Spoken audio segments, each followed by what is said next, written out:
Okay, hello everyone. Thank you for coming back to another podcast. It's a real pleasure to be here today with Heesoo Kim. Thank you so much for being on. And we're talking more about her article with her co-author Hongsik John Cheon.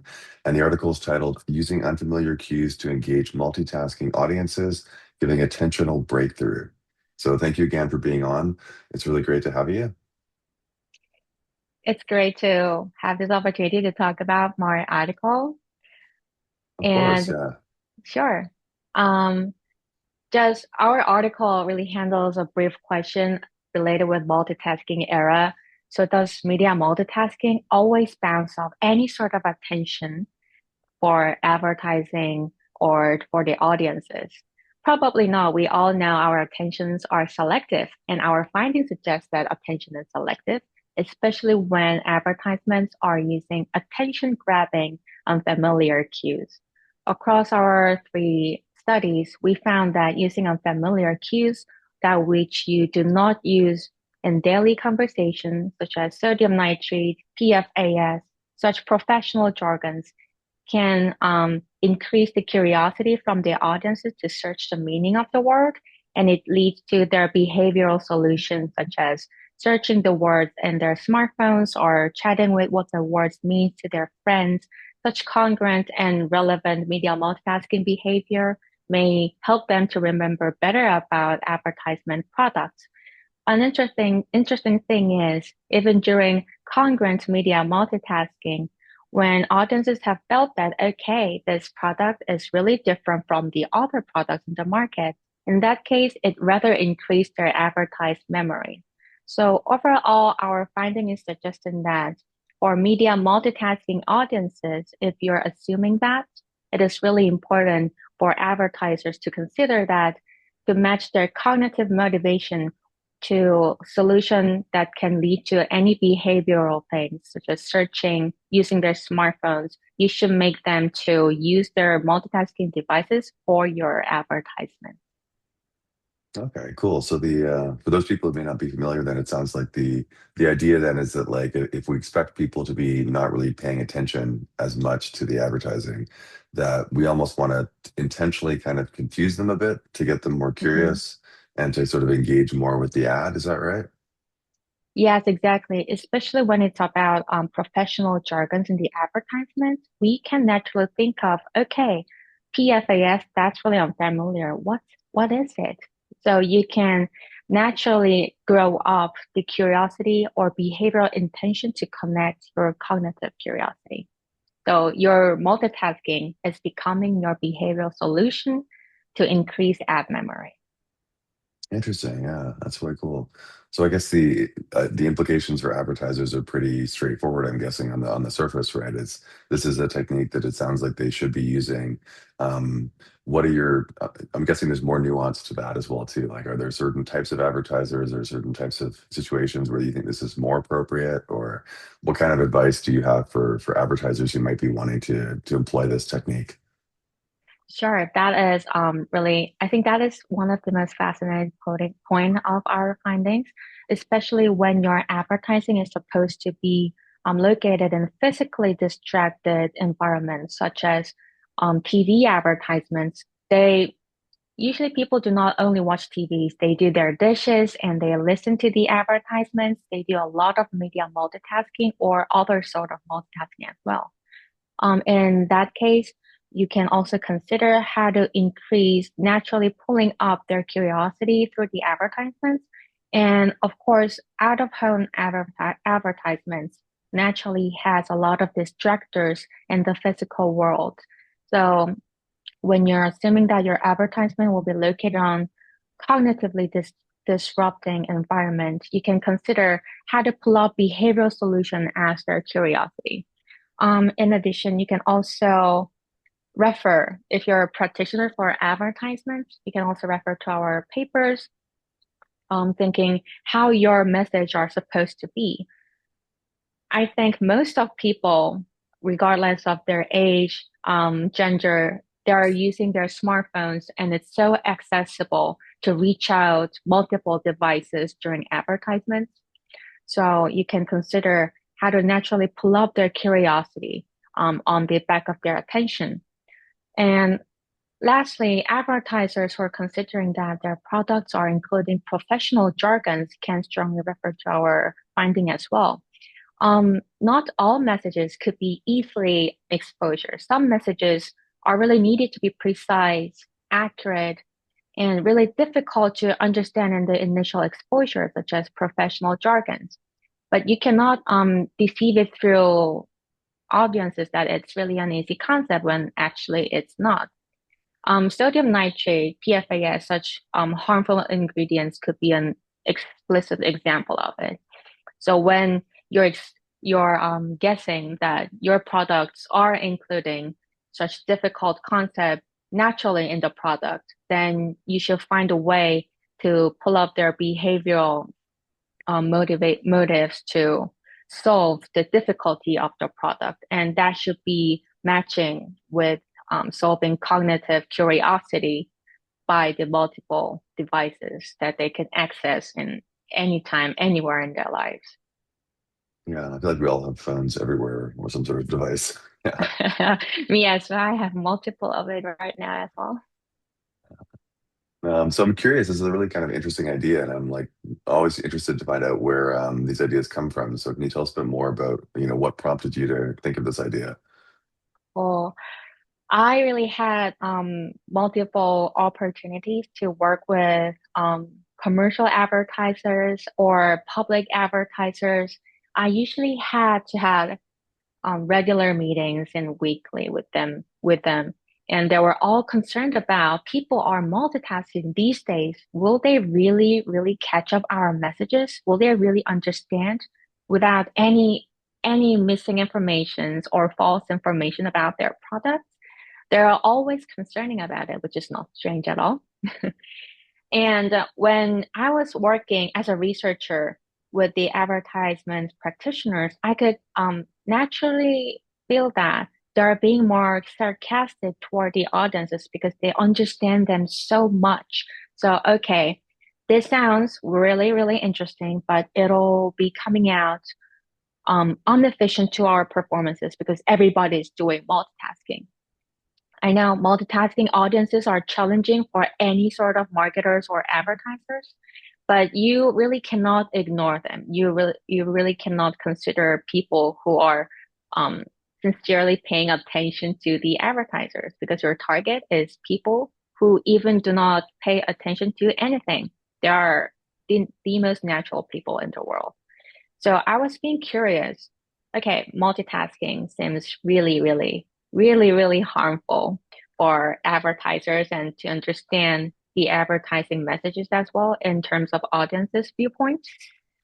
Then how can we pull out their selective attention, especially for the advertisements? How can the behavioral solution be the multitasking? So I was kind of thinking reversely through the very first problem and thought out that, okay, if I can refresh the attention with unfamiliar words and such sort of curiosity hits their curiosity hits their attention, then it may help them to use media multitasking in more helpful way to understand the advertisements. So it really starts on that idea, and that's actually what my findings are all saying. Oh, that's quite cool. Yeah. So I'm curious as well too. Just I ask this of everybody who does papers thing when they come on because I think it's interesting to find out what kind of challenges you might have experienced when going through and working on the paper if you had any. So Absolutely. There are a couple of maybe a lot of challenges because um this overall workings are my first working of developing my research ideas oh cool. and absolutely devising the experimental design to give appropriate multitasking environment was one of the most difficult challenge.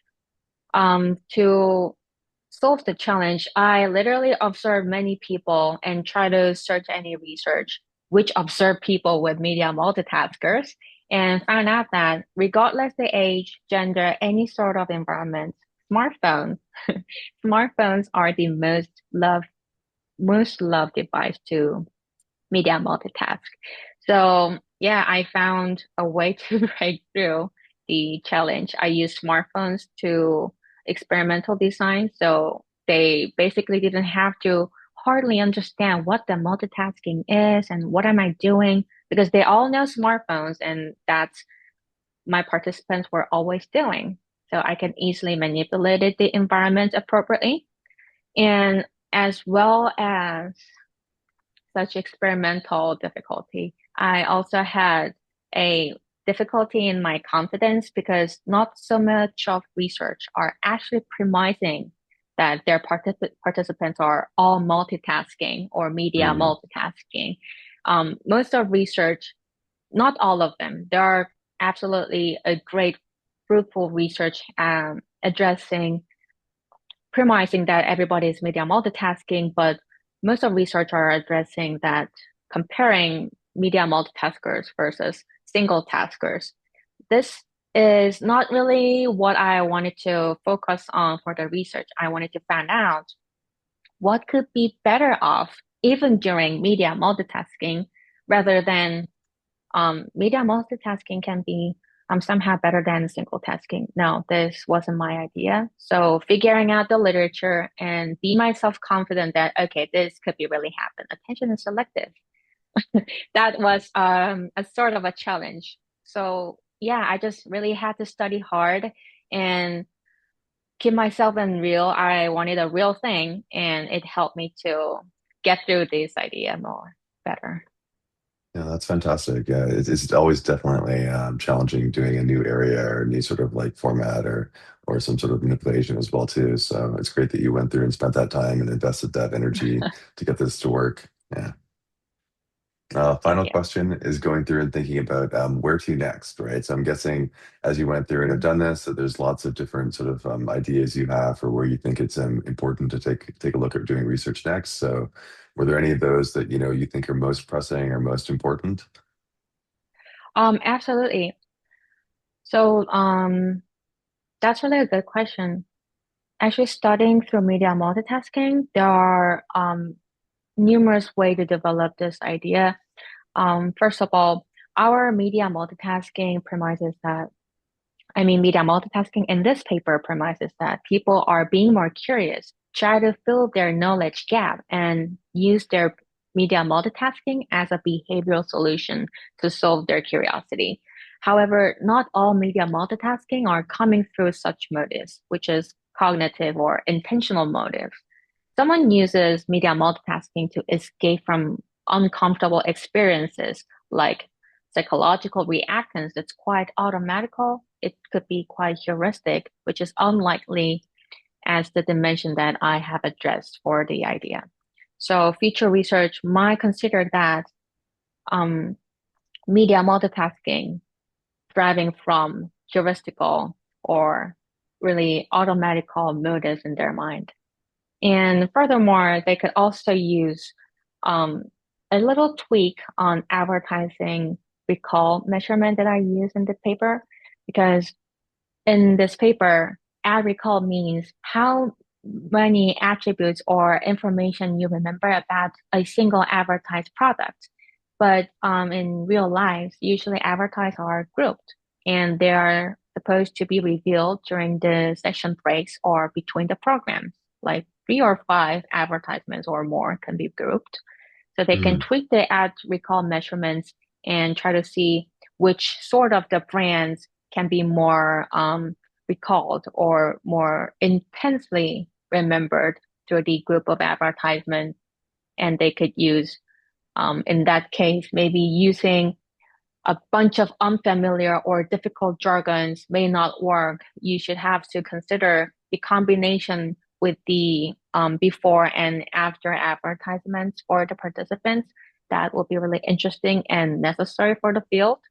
And lastly, maybe people can consider how to consider more focusing on how to split your eye and your attention. Then we can split our attention from the eye. If you move your eye, your attention will move absolutely. mm, But when your eyes are stable, your attention could still goes on the back of your mind.